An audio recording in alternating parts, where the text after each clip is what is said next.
What's up, everyone? And I guarantee you this episode is going to get weird of the Comic Outlaw. And I'm Jack Slater, and we're about to rock and roll into She-Hulk, number 13, against the Warriors of the Shadow Cloak, guest starring Man-Wolf. And that's about as much sense as this comic is going to make. So I'm going to try to make heads or tails out of this most confusing, cross-dimensional issue.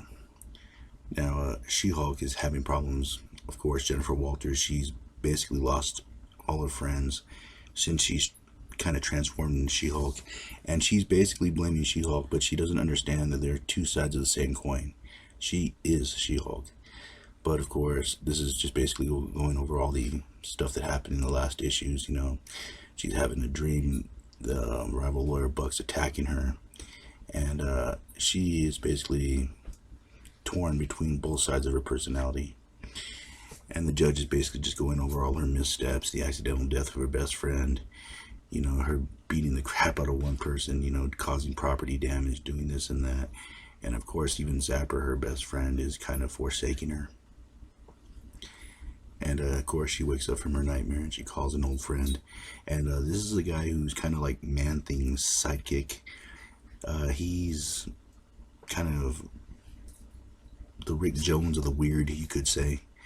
And that's about the best explanation you're going to get for this guy. And of course, they used to have a thing a few issues back, but I guess she kind of like dropped him, let him go or whatever, got busy.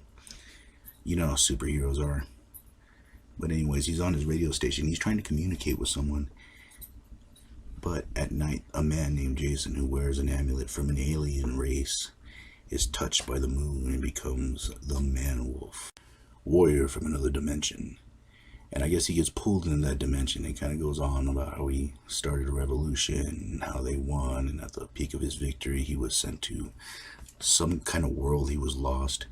And he's been trying to escape it ever since. He's been using his different powers to try to pull himself out of there or pull himself away from it. But thus far, he's had no luck.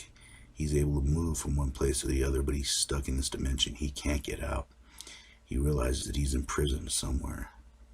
So he digs and mines for copper wire and copper and builds his own machine. And he's trying to communicate, trying to get out. And finally he does reach somebody. That man that I was telling you about. But boom! And Man-Wolf is there. And boy, is this guy surprised. Because when Man-Wolf shows up, a lot of bad things happen. But meanwhile, Hellcat and her buddy are having a good time, talking. She's an Avenger, by the way. And Jen's kind of facing issues right now. And Zapper shows up. And this is where Zapper kind of admits that he's in love with Jen. And of course, we have to go over all the destruction this guy's caused. Basically his radio station shut down. He's lost everything. But yet, Man-Wolf is back. There's another case. And Hellcat is fighting these weird people from another dimension. That's the best way to put it. As you can see, one guy looks like Conan the Barbarian, one guy has no hands. And they just start randomly attacking Hellcat. They end up knocking her out, and Jen, of course, is going through her pity party, feeling sorry for herself. Basically her dad is gone, everything's gone. She's lost her friends.